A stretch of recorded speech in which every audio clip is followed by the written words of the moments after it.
The Wedding of Mrs. Fox, from Grimm's Fairy Tales, by Jacob and Wilhelm Grimm. First Story.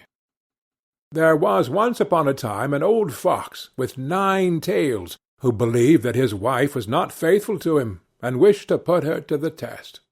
He stretched himself out under the bench, did not move a limb, and behaved as if he were stone dead. Mrs. Fox went up to her room, shut herself in, and her maid, Miss Cat, sat by the fire and did the cooking.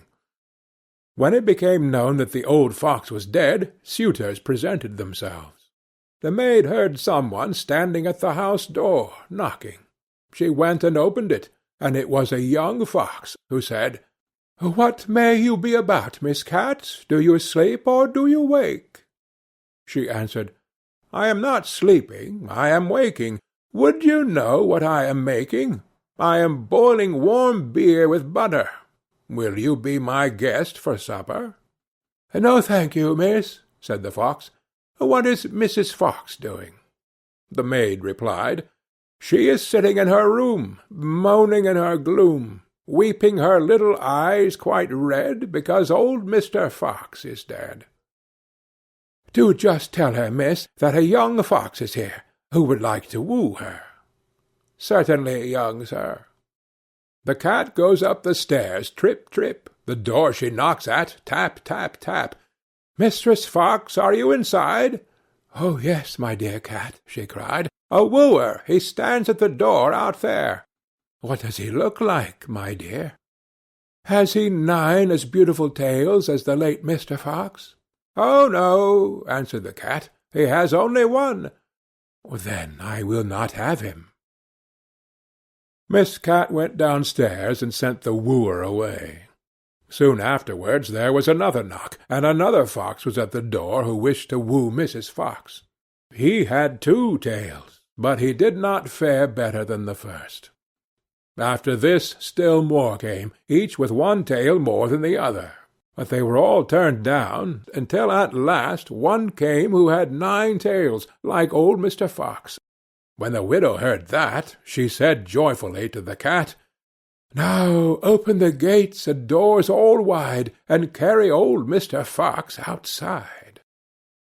But just as the wedding was going to be solemnized, old Mr. Fox stirred under the bench, and cudgelled all the rabble, and drove them and Mrs. Fox out of the house. Second Story. When old Mr. Fox was dead, the wolf came as a suitor, and knocked at the door, and the cat, who was a servant to Mrs. Fox, opened it for him. The wolf greeted her, and said, "Good day, Mrs. Cat of Carrowit. How comes it that alone you sit? What are you making good?" The cat replied, "In milk I'm breaking bread, so sweet. Will you be my guest and eat?" "No, thank you, Mrs. Cat," answered the wolf. "Is Mrs. Fox not at home?" The cat said, "She sits upstairs in her room, bewailing her sorrowful doom, bewailing her trouble so sore, for old Mr. Fox is no more." The wolf answered, "If she's in want of a husband new, then will it please her to step below?" The cat runs quickly up the stair, and lets her tail fly here and there, until she comes to the parlour door. With her 5 gold rings at the door she knocks. "Are you within, good Mistress Fox? If you're in want of a husband now, then will it please you to step below?" Mrs. Fox answered, "Has the gentleman red stockings on, and has he a pointed mouth?" "No," answered the cat. "Then he won't do for me." When the wolf was gone, came a dog, a stag, a hare, a bear, a lion, and all the beasts of the field, one after the other. But one of the good qualities which old Mr. Fox had possessed was always lacking, and the cat had continually to send the suitors away. At length came a young fox, and Mrs. Fox said, "Has the gentleman red stockings on, and has a little pointed mouth?" "Yes," said the cat, "he has." "Then let him come upstairs," said Mrs. Fox, and ordered the servant to prepare the wedding feast. "Sweep me the room as clean as you can. Up with the window, fling out my old man.